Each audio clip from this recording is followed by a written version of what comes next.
Did you ever realize that space is like a bad date? It's incredibly vast, stunningly silent, and it takes forever to get anywhere. Picture this. You're on a road trip, only it's not your typical interstate journey. You're traveling through the cosmos, with a destination that's a whopping 238,855 miles away. That's the moon, folks. Now let's put this into perspective. If you were to drive non-stop at 60 miles per hour, it would take you a little over 166 days to get there. And that's without rest stops or roadside attractions. It's like driving across the United States coast to coast about 40 times, only there's no fast food or gas stations along the way. And just when you think you've grasped the scale of it, remember this. The moon is our closest neighbor in the vast cosmic neighborhood. So next time you complain about a long drive, remember it took Apollo 11 4 whole days to reach the moon?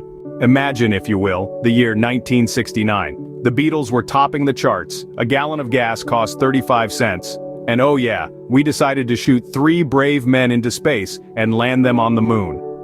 Now let's take a moment to appreciate that last part. We're not talking about a quick jaunt to the local grocery store. No sir, we're talking about a 238, 855-mile voyage into the cold, dark, unknown. A trip that was guided by the equivalent of a pair of pocket calculators. Yes, you heard that right. The Apollo 11's guidance computer had about 64 kilobytes of memory. Your smartphone today?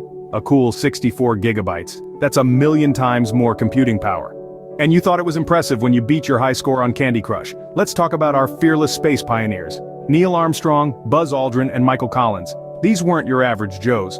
Armstrong was a test pilot with ice in his veins, Aldrin, a doctor of astronautics, and Collins, a man who would spend nearly a day alone in lunar orbit, circling the moon like a cosmic chauffeur. As they strapped into a giant firecracker ready to be hurled into the cosmos, their heart rates were monitored. Armstrong and Aldrin's hearts were pounding at 110 beats per minute. Collins, a cool 99. The man was literally about to be launched into space, and his heart rate was lower than most people's on their morning jog.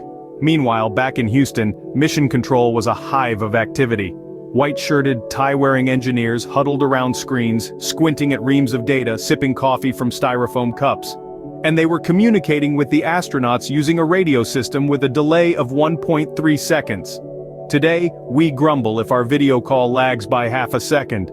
And to think, all this was achieved with less computing power than what you have in your pocket right now. So after a 4-day cosmic road trip, our brave astronauts finally arrived at the moon. There they were, Neil Armstrong and Buzz Aldrin, perched in the lunar module like 2 kids on the world's most epic field trip. The tension was palpable as Armstrong, with the grace of a ballet dancer and the precision of a surgeon, descended the ladder. Then, the moment we'd all been waiting for. Armstrong's boot touched the lunar dust and he declared triumphantly, "That's one small step for man, one giant leap for mankind." Oh, what a sight it must have been. The Earth, a tiny blue marble against the endless black canvas of space, yet there on that barren alien landscape, mankind had made its mark. And so, against the backdrop of the vast silent cosmos, humanity took its first steps on another world, proving that with enough determination, nothing is truly out of reach.